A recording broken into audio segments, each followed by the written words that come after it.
what the central threats being posed by the emergency declaration still being in place are? I understand, and a lot of the media was making the point that the mandates are being rescinded in a lot of states, but the emergency declaration is still in place. What do you think is the central threat?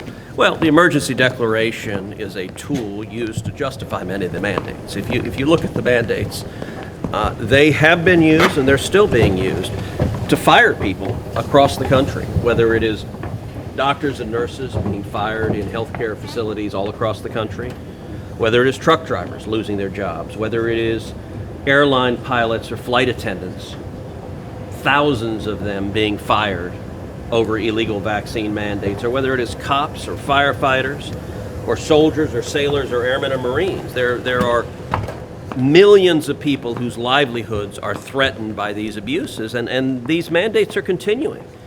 2 weeks ago, I forced a vote on the floor of the Senate. Mike Lee and I together had an amendment to halt all of Joe Biden's illegal mandates. I had a separate amendment that we also voted on to cut off all federal funds from any government entity that tries to impose a vaccine mandate on children.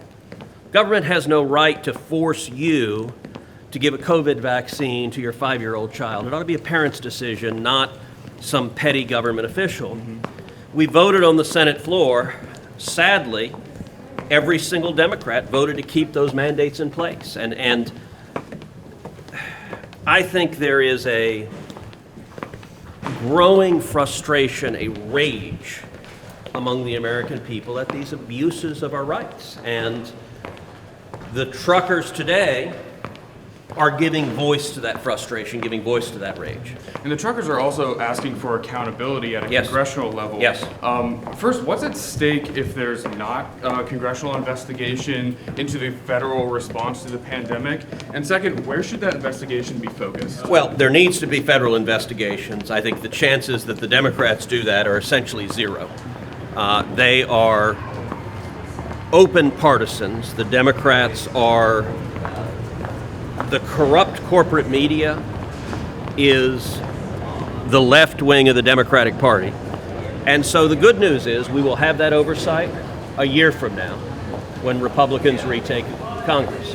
I think we are going to take the House in November, and I think we're very likely to take the Senate as well. And when Republicans take over, I hope we have serious oversight hearings examining not only the corruption of science, not only the suppression of dissent, but also the failure of policies. If you look at whether it was the disastrous shutdowns that destroyed millions of jobs, millions of people's livelihoods across this country, or the even more disastrous shutdown of schools, which has hurt tens of millions of school children in America, and you see Democratic politicians who simply don't give a damn.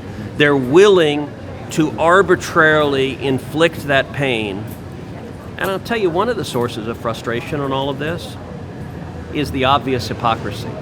When you see Democrat politicians like Stacey Abrams in the picture seen around the world, sitting there with no mask, grinning ear to ear, with a classroom full of children forced to mask up to be in her presence, you realize that it's a joke. When you see Democrat politicians like Gavin Newsom or Eric Garcetti at sports games or at fancy dinners with no mask, laughing and yucking it up, these politicians know what they're saying is a crock. I tell you, in the Senate, for months, Democrat senators, when they got behind closed doors, will take off their masks. They'll laugh, they'll yuck it up, and then they'll step out, and then suddenly they see a camera, and oh my goodness, now I've got to put a mask on. And it's not science, it's not medicine, it's not health.